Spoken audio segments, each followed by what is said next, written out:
Welcome back to Saltygillz. Welcome back to Saltygillz. Dockside 7. Like, is that a sailfish? And I'm like, I don't know, but it's vicious. Mm-hmm. And then it jumped again, and Ryan's like,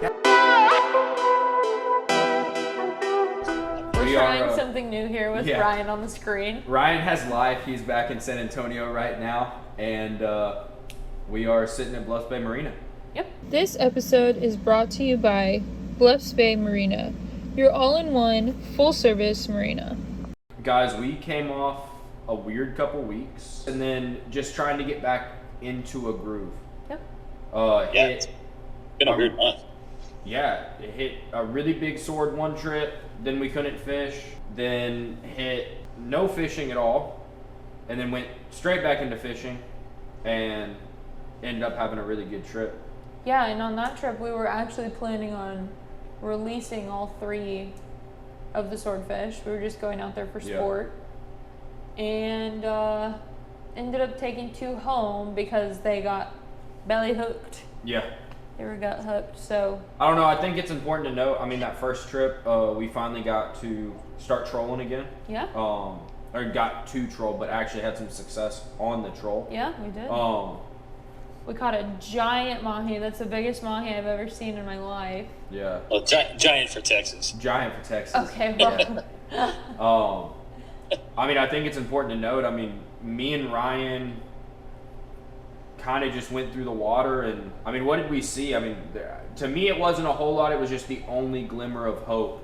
Yeah, available. Well, we kind of kicking it back to the start of the month. I think the last time we talked to everybody was right before Barrel was kind of headed our way. Kind of did some weird stuff, but bringing a little bit of decent water. So we before that trip, we were looking at the water. Actually had a nice little push out there. Actually worked out pretty well because it was right there at the sword grounds. So our plan was to run out there. We kind of got shanghaied by the weather guys again. But what's new in the zoo with that, right? So forecast was for 1 to 2s. What we go through the pass, it's like 4s, somewhere there. It was brutal. It was bad. Yeah, and I think at about 14 miles, I don't know if you know this, but I was ready to turn around. I was like, I'm done. It's going to take too long. We were doing 17 miles an hour on the way out there, and I was just like, oh my gosh. Well, I think my ADHD was kicking in, and I was like, I'm not going to make it. Me and you had the conversation. It was I could tell you were getting irritated. We were slowly chugging our way out. I'm getting blasted in the face by waves. Just the reality of sitting on that starboard side in Texas, especially where we leave out of. And then you were like, man, this sucks. And I was like, I mean, what are we gonna do? We're gonna turn around and go back to the dock. I mean, there's nothing else close. I mean, we went out there fully committed. We only had trolling gear and swordfish gear. We discussed for like a microsecond stopping at like 40 miles because it was going to take us 2.5 hours just to get to there. But we knew the water wasn't good there, so we kind of just was like, okay, head down and just it takes as long as it takes, and we'll get there when we get there. Kind of just had to rock and roll with it. We found the water that worked, and man, we kind of went back to something that we didn't want to. And then it kind of didn't work, right? Is we went back to dragging ballyhoo. We hadn't done that in a while, so we discussed doing that last year. We were going to drag some ballyhoo during wahoo season, but we had the engine problem and never got to it. So we kind of made the conscious decision heading out there. We knew the water was kind of blue-green, but current looked good. So normally we pull a 7-rod spread, but we were kind of like, you know what? Let's just pull 5. We won't pull any wahoo type lures because we really didn't think they'd be out there. So in my mind, we were searching for mahi, sails, blues, and whites basically. So that's kind of the spread that we had going out there with just the 5 rods. So nothing running really deep.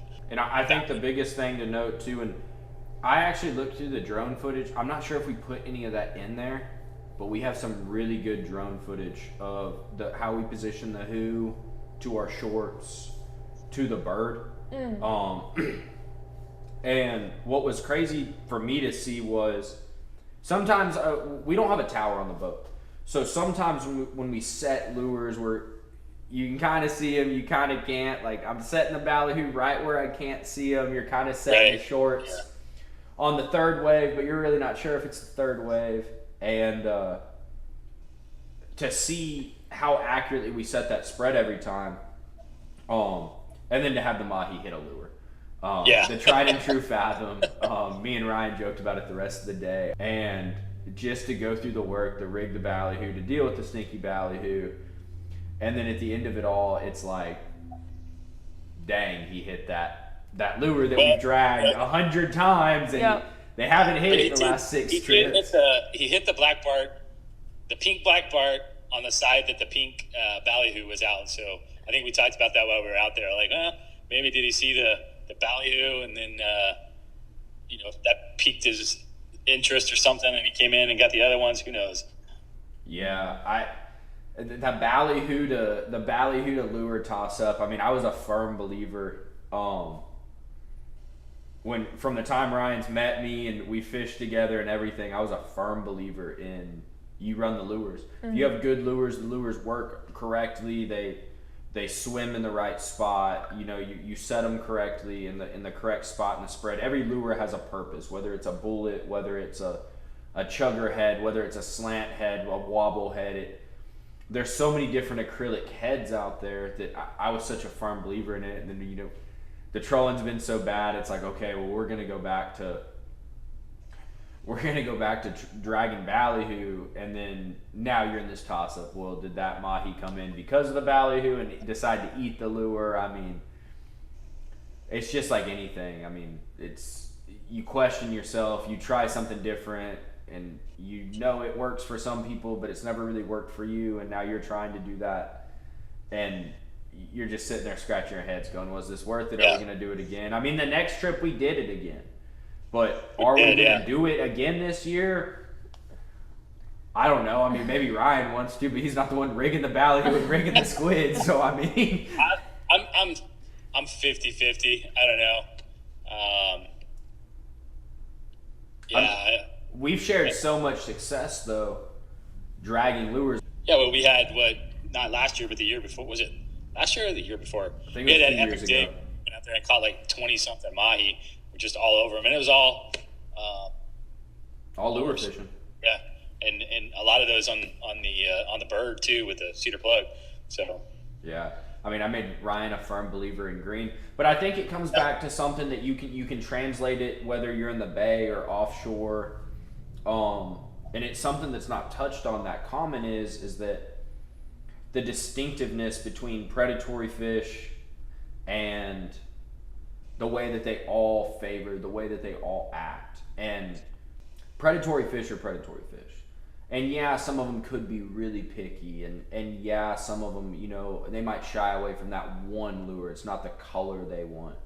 But at the end of the day, I mean, action brings action. And if whether you're trout fishing and the bite slows down and you start working a top water because the bite slowed down and the conditions changed a little bit and now you're getting them to flare back up, or you're dragging a 7 spread behind the boat and you got these lures chirping up on top and maybe they rise to the bullets. They don't really like the bullet lures, but they see that wobble head or a slant and it's jumping and it's crashing and it's zigging and zagging, and yeah, they might have had some time to look at that bullet, but when they see that chugger head, that short bite is vicious.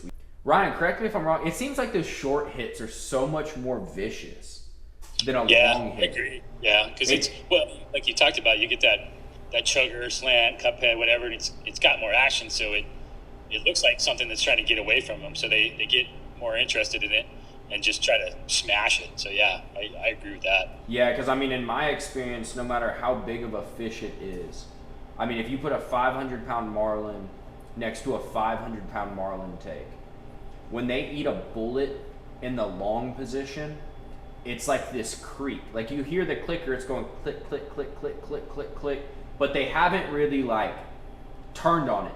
They might even just grab it and keep looking in the spread. Like they're not even freaked out. When they grab the short, I mean, it could be a smaller fish. It explodes. It blows up the whole spread. it comes in hot, mad, angry. It's like this, like Ryan said, this lure is trying to get away from it. It's just vicious. It's a vicious hit. Yeah. But you see that across all predatory fish. It's the difference in a bite between a fat boy and a topwater. Well, you could hear it like when we were filming out there, and you could hear when that mahi hit that lure. It It's just that went clip blowing off.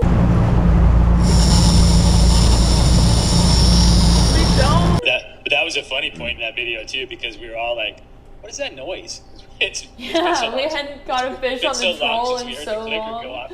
We're like, "What is that?" I'm like, "Oh, that's a fish." Yeah. Well, if you look initially, back, I thought it was the bird kind of doing its thing, and then so I think we all figured out at the same time it was that right short was going off, and you were close, so you picked it up, and yeah, first jump, I thought it was a sailfish or something like that, because I didn't get a good look at it, but it was big enough where it was like, wow, that's a decent sized fish. well, and if I remember correctly, we were heading back west, so the sun we was were. right in our eyes over the engine. And Ryan's like, "Is that a sailfish?" And I'm like, "I don't know, but it's vicious." Mm-hmm. And then it jumped again, and Ryan's like, "That's a sailfish." I'm like, "I think that's a mahi," but I was still like, that's the pessimism in me. So I'm like, "No way, that's a billfish. No way, we just jumped a billfish." Yeah. Our first turnaround we were out at Jim's Peak, but Yeah, in that case, we were, if I remember right, too, we were going with the current on that bite, which is kind of pretty typical. Yeah, that's what I was gonna ask. Is it better to go down current or up current? depends which way the fish are moving. Yeah, I mean, typically if you go read a lot of stuff, a lot of people are like, yeah, with the current, because the current's going to be driving the bait fish, and they're not going to be fighting the current, swimming it. But you never know. We've caught them all different ways, into, sideways, with, all that kind of stuff. So just happened to be that day. We had a little bit of a temp break out there too, and just a little bit of sargassum was starting to show up right as we hooked that fish too. But nothing major, but definitely something to make these fish kind of hold off on. Well, and I think another thing to think about that's important too is in some places a lot of your current is wave directional as well. In Texas, we don't always get that, so you get a lot of fish that may be surfing into the current down a wave. So yeah, that's probably the case there with that fish. He was kind of down wave. Yeah, he was a down wave fish, but it's in Texas we get this washing machine effect, especially where we're located. So like some places like the east coast of Florida, your wave direction is always with the current for the most part. But you get to other situations where like Texas, your waves could be driving opposite of the current. Yeah, well, that's the way it was the day we caught, or last time out, right? With swordfish, we were. Yeah, we caught the 3 swords. Yeah, the current was completely opposite of the. It was the wave, crazy. Which was crazy. It discombobulated me. Remember, I think the whole time out there, I'm like, man, I'm so messed up because. Well, it was a completely different current than we've ever. Yeah. I maybe near shore. I may have experienced that current once or twice. Yeah, you typically don't see that current. Maybe in the wintertime, just a little bit more, but not in the summertime for sure. No, and you get that current that's pushing offshore, but the waves are going towards the shore, and they're fighting. It was the weirdest thing because when the waves would slow down a little bit, and I'm not sure if you were driving the boat, so I'm sure you noticed, but I'm watching the screens. And when the waves would pick up and the wind would pick up, they were opposite of the current. It would slow our drift way down. It was like the one day I wanted it to be blowing a little bit. And then when the wind would kind of settle down between storms just a little bit, we'd start to speed up, and Ryan had to start clicking in and out of gear more and more. And it was one of those weird days. I'm like, oh, please keep blowing just a little bit, because it was blowing completely opposite of the current. Yeah, you even hear us talk about it whenever you and Ryan were getting ready to drop. Ryan was rigging the ditch weight, and Blake was talking to us over the radio, and he was like, yeah, the current's moving southeast, and we were like, what? Well, we couldn't figure out if he was had a saying south current ever before. Well, we couldn't figure out if he was saying it backwards. Yeah. We were like, yeah. Backwards, I think. Like, we've never seen that before, but he was right. Yeah. And he was right. I mean, Blake, cat sport fishing, they're out there all the time. Yeah. And when he said that, I was like, maybe he's just saying it backwards. Like, there's a very real possibility he's just telling us where the current's coming out of, but that's not usually the way that we say things. And so as we sit there and we were talking about it, and we're trying to figure out this drift, and we couldn't figure out where to go, and I told Ryan, I'm like, hey, look, that same drift that produced the big fish for us, let's fall back to this little hole where we've been kind of drifting to. Let's just start there. Well, what we ended up doing is the wind kind of tricked us in which way our drift was going. So we started a little further west than this line that we've been catching big fish.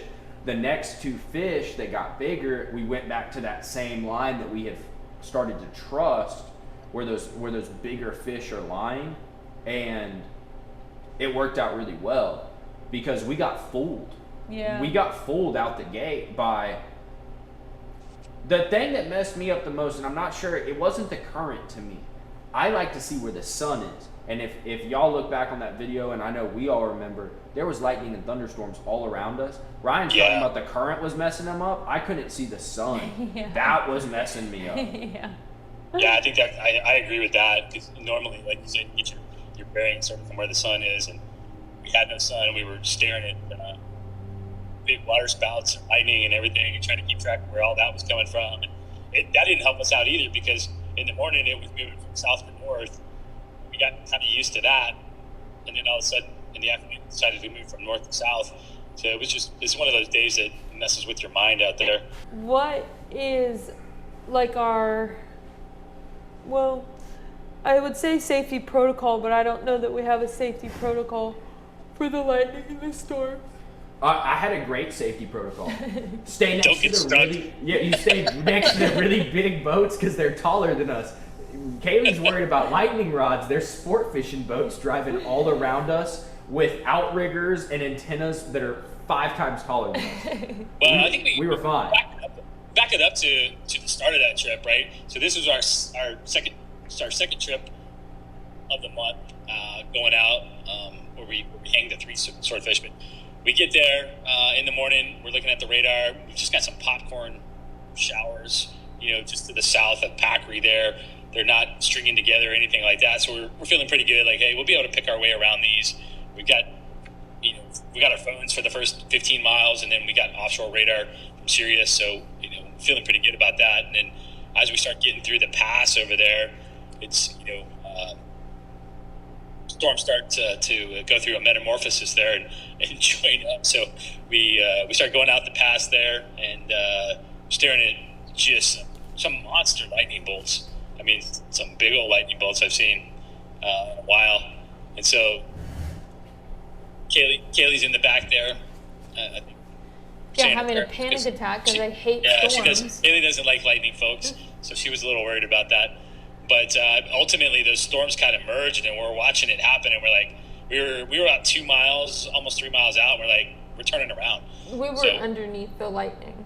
He's dumbing it down. It was scary. Well, I couldn't see it because I was driving.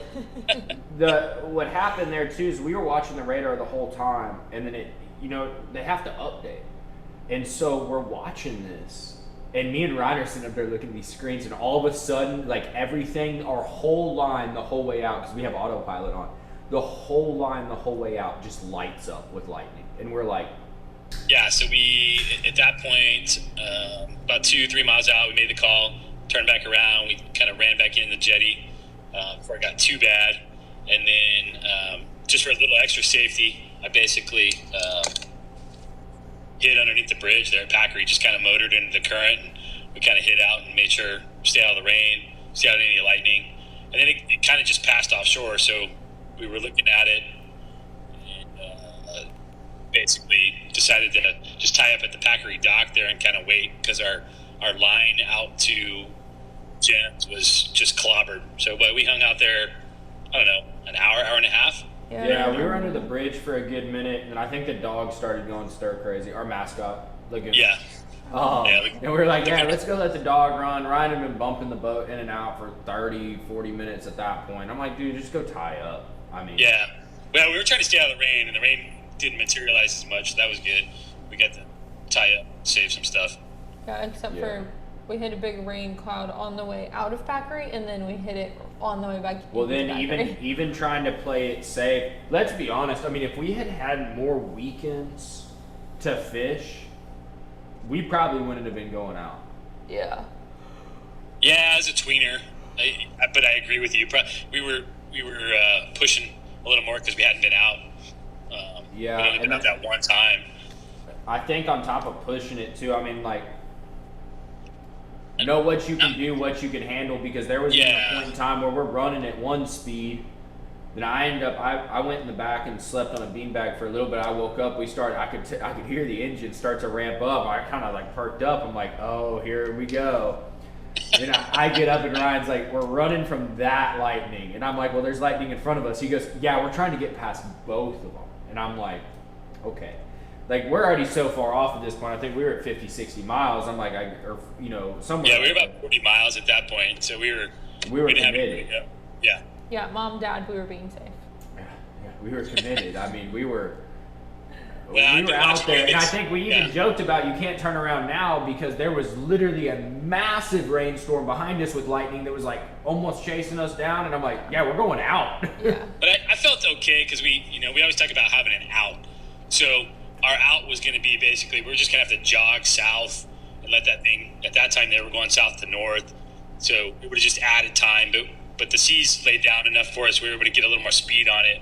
And that storm was weird too because I had been watching it while you were asleep, and all it was a little just tropical rainstorm at that point. And I kept watching it, kept getting bigger, and all of a sudden bolt of lightning. And I'm like, okay, we got to try to get past that thing, and hopefully it keeps coming due north so we can get past it before it crosses our line. Me being a bay guy,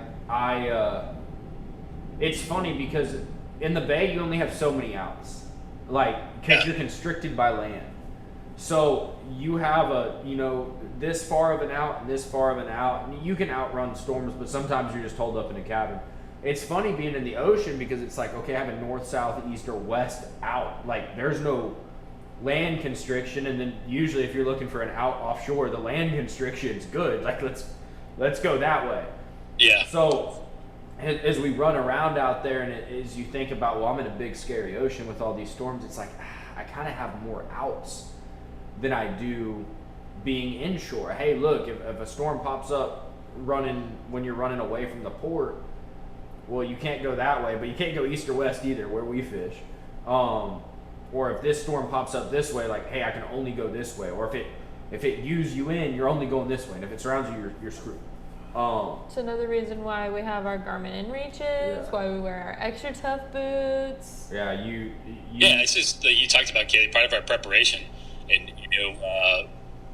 having the GXM54 for the Garmin, Sirius XM offshore radar. It's one of those things, we talked about it.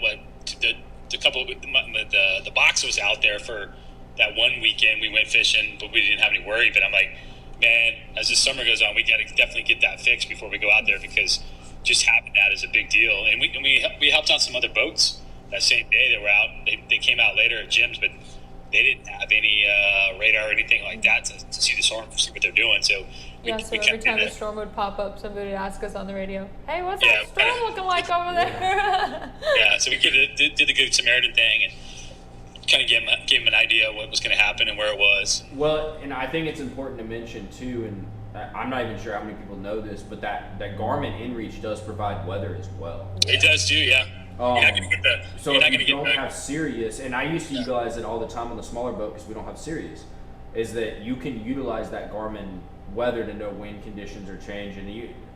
There's some way that it factors into your bill, and if it uses 5 messages worth of, it's weird.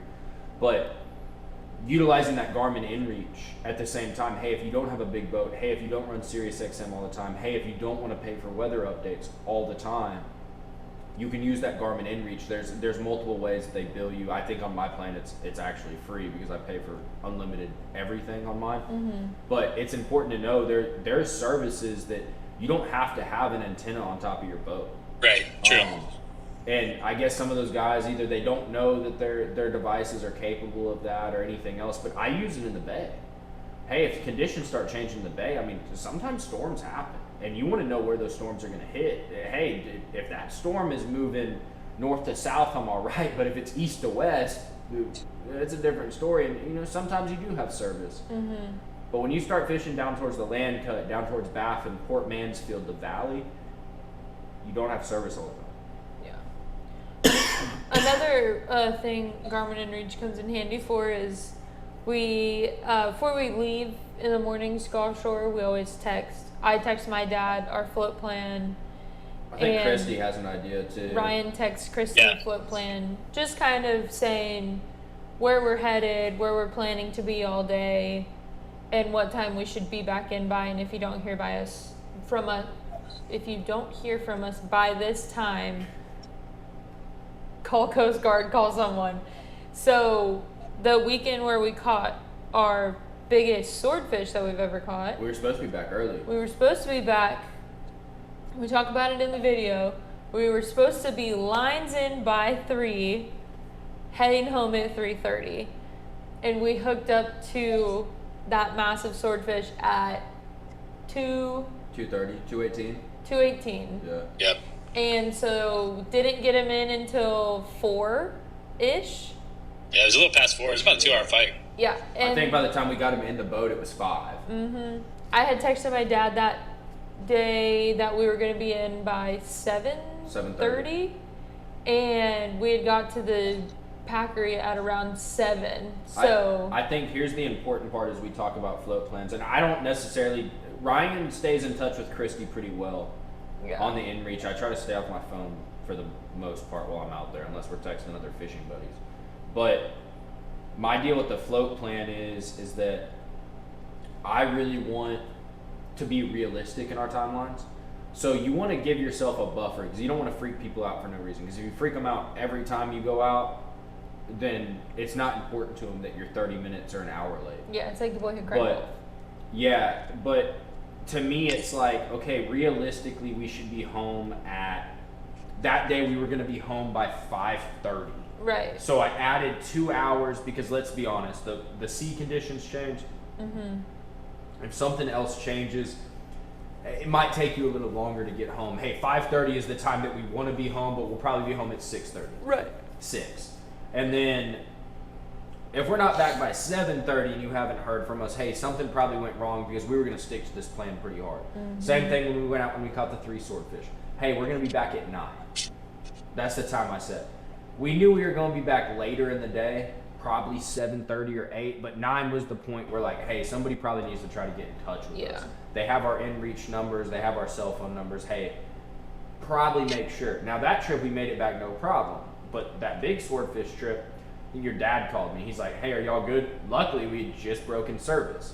He had messaged my inReach and he had called me, but we had just gotten back into service. I had turned the inReach off. I'm like, okay, well, I'm back on normal cell phone. So I hadn't seen his message come through. I didn't realize, I was looking at my phone, it hadn't switched over yet. My phone still said 6:18.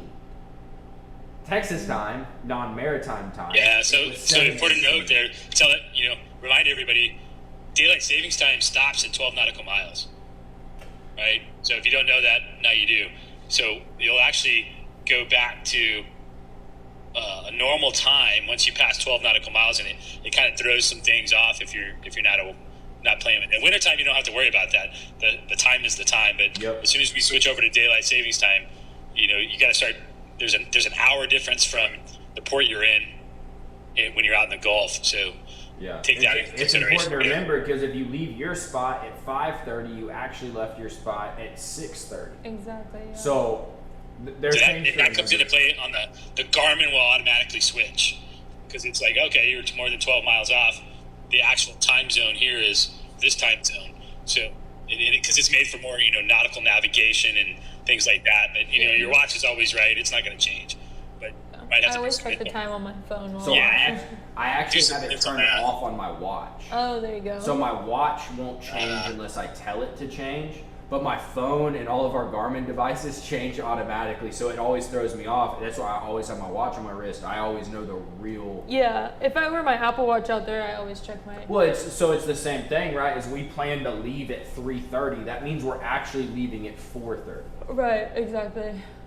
So it's real easy to get out there and go, we're leaving at 3:30. Well, that means you actually need to leave at 2:30. Yeah, but it was good to know that my dad does pay that close of attention to our float plan, and that Well, because we've never even cut one. we've never cut it that close. We've never had one even relatively close. We're always within an hour, or I've already texted him like, hey, we're 3 hours behind. We haven't even left yet. Yeah.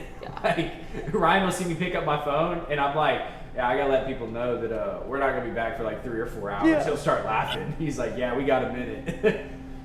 But I think something that I want to chirp on, and we talked about it a little bit earlier, is how easy it is to switch.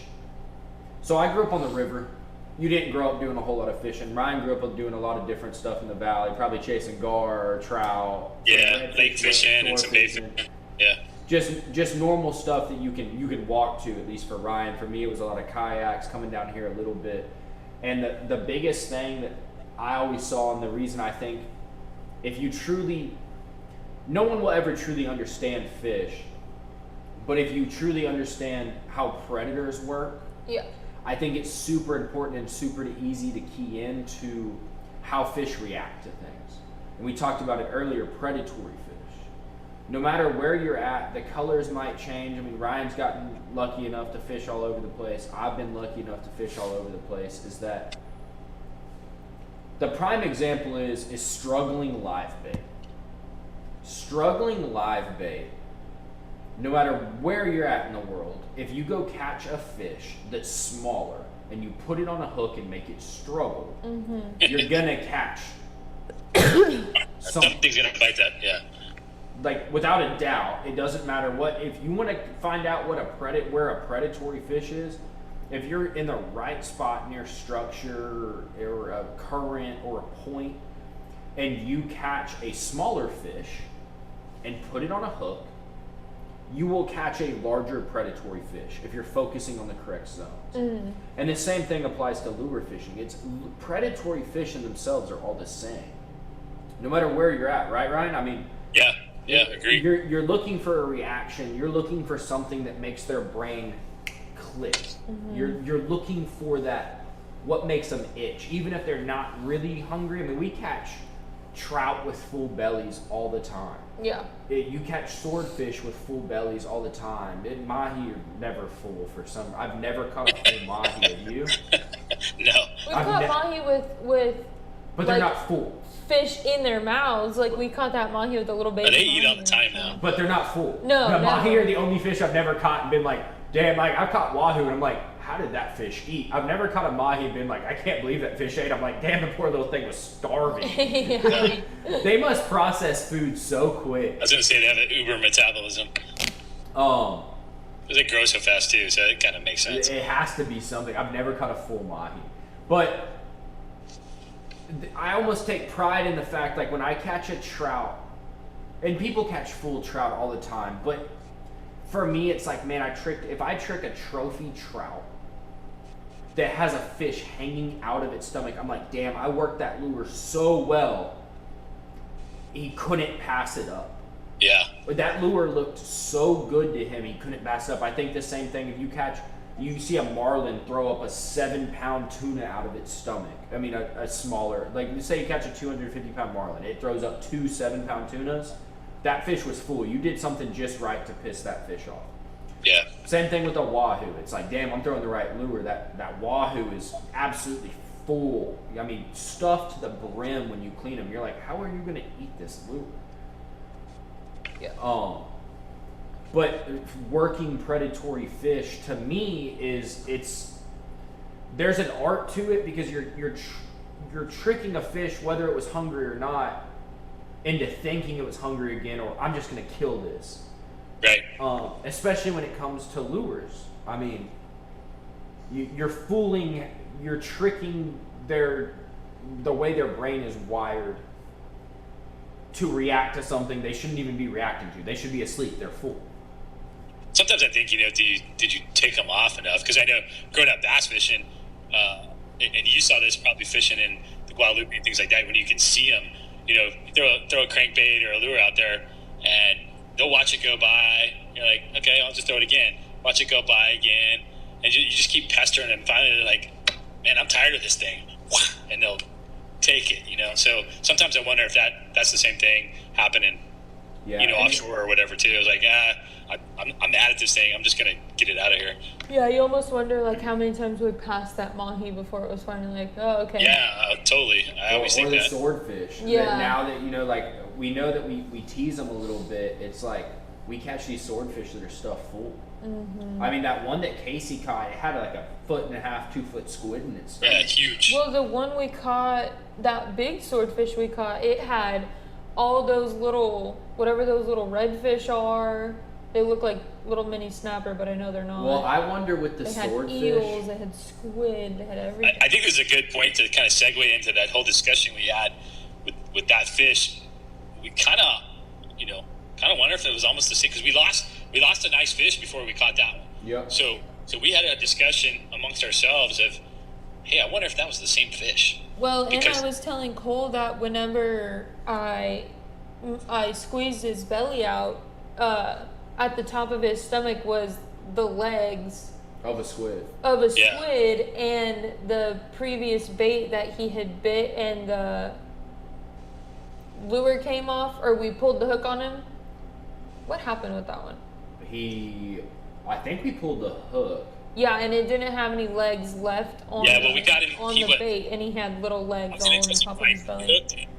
And he basically started coming up right away, swam the weight up, jumped one time, and then he went back down, and we had him hooked for, I don't remember, it was a pretty good fight. I think we had him hooked for about an hour at that point. We had him for a ways, and then at about 75 feet, just out of basic sight, because we had wind on. He took off one more time. Yeah. Yeah, he took off one more time and was gone. So. Well, and what I wonder too, and y'all aren't ADHD like I am, so I'm gonna go to the swordfish and I'm gonna switch real quick. But with the swordfish, the reason we use lights is to imitate squid lighting up. And I wonder if they're not. That's why we use lights. Kaylee's looking at me like I'm crazy, right? I didn't know that. So we use lights. I didn't know that squid light up. Yeah, they change color. Yeah. Anyway, that's a whole different conversation. As bright as the lights do? Yes. Yeah, about the same. Yeah. Yeah. So anyway, God, you messed me up so quick when you ask questions like I'm that. so I thought sorry. you knew that the whole time. No, I had no idea. So for me, it's like I almost wonder when you put these lights down there. Okay, so it imitates a squid out front. Right. And maybe this swordfish is like annoyed at the squid. He's like, I'm full. Stop flashing, bro. Like, go away. And he comes up and beats it a couple of times. And it doesn't turn off like a normal squid. Have you ever seen the videos of a guy like karate chop a squid and they die? Yes. Okay, that's the I think that's the same thing the swordfish are doing, but when they don't turn off, they get mad. Ah. Ryan's nodding his head. Ryan can picture it in his head too. Yeah. But so then how do they go down to where our actual squid is? Because the lights aren't where the squid is. Well, I think what's happened, and at least my theory is, we got the two lights set up in our case, but it's almost like that bait's the straggler bait too. Like Cole's talking about, is these lights are flashing, so it imitates a pod of squid, if that's what they're called, or a group of squid down there. And here you got one that's behind nose, and it's like, I'm gonna go hit that one. So it's sort of straggler. So I think too, you got to think about a couple of things. Can they smell it? I have no idea. I'm not a swordfish. I think a couple of things too that right. What did Ryan say? He just made a face. He doesn't know. Yeah, it'd be interesting. I don't know if we know enough about swordfish to know if they think smell it or what. The thing that I think about too is, so you have a skirt on the squid, and we figured out that they like the color skirt that we're using, but we also have glitter and sparkles on it. So the glitter and sparkles are picking up the light. Yep. So those are definitely picking up the light and amplifying it in a way that the lights aren't. But also, you're talking about a white that squid is meant to amplify light. They are built in a way that amplifies light. So in my opinion, I bet if you sat in a dark room and put a light within 25 feet of that squid, somehow it picks it up. Like I bet. You got those giant eyes. That's what it's for. They're definitely seeing that light. He's picking up things that we aren't. I've read a couple things too where people talk about, like when our ditch weight or our weight hits the bottom, and that if they're laying on the bottom, they feel that vibration, and they're like, "Hey, what the heck was that? Let me go check that out." And then the light kind of helps guide them in. And a lot of people want to what is a ditch weight? So a ditch weight is the weight that we use to assist the bait to stay in line and not tangle. And when the ditch weight gets down to the bottom, when it hits the bottom, the hook releases off the wire that we use. The ditch weight basically just guides the bait down to the bottom.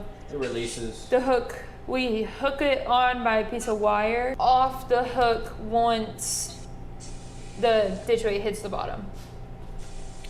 Until most of the time. Yeah, I was just saying until last time. The one time it hooks the top of the squid and we cannot get it off. It's a 1 in a million. Yeah, we had to hand crank. Ryan and I hand cranked the ditch weight back up. I don't know. Let's get into it. I mean, what's coming up, right? We've been talking about a lot more bottom fishing. The trolling's still been super slow. More bottom fishing. Y'all are gonna see more sword fishing, and then we're gonna start getting back into the bay. I mean, the weather just hasn't been cooperating. My work hasn't been cooperating. Yeah, my family's coming down the weekend of the 8th, so if we go inshore, we might go snapper fishing. We'll see. Yeah. We'll probably film it. See how it goes. Sure. Well, we kind of, last trip out, we swore off trolling again. So we see some better water. So we got that going for us, I think, a little bit. We'll see how long that lasts. But we need to, I think what we agreed to is we need to see really obvious signs that lead us into trolling. There is a little more blue water coming in right now because that current's kind of helping it out, but we'll see what happens with where we can get there. It's way the last reports I got are people going 150 miles off to catch anything, so that's just not. Yeah, they're real similar to the reports that I'm seeing. I think at the same time, I mean, Ryan's out for the next couple of weeks. Maybe try to make a run down to South Padre, even possibly.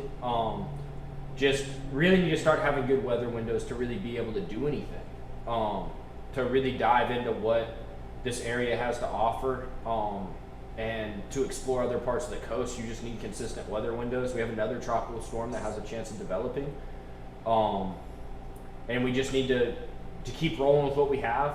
And I mean, at this point, we're just kind of playing it by ear and taking every chance that we can get to get out on the water, not only to film but for our own sanity.